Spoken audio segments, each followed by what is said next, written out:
vakomana vanoopposa the regime vana majara jairos vaya vachicomplaina vachiexposa vachiti aiwa the Mafidi Dynasty aiwa it is dominating.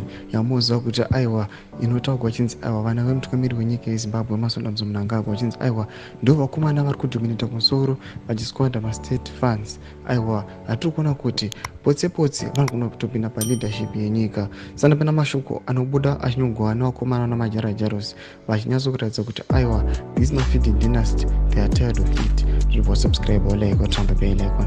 Timida pendo pake anoposta mapictures amuri kuona ana David Mnangagwa ana Owen Mudamuve Russia pamwechete nekuchina vonyora vachiti the Mafidi Dynasty is dominating for sure. Consider this. Owen Mudamuve, one of the dynasty's frontmen, is in China. David Mnangagwa, the Mafidi prince, is in Russia, and the king himself is just left for Azerbaijan.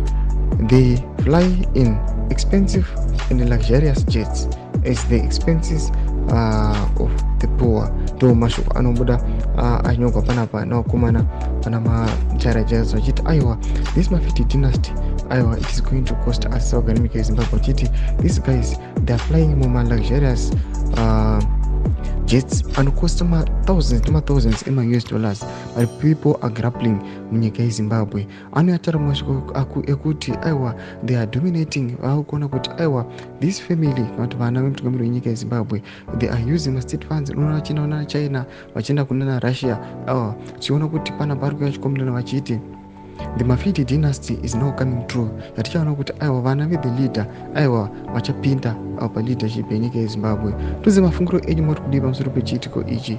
Bvina kume section medu, so subscribe or like, mochero turn on the bell icon.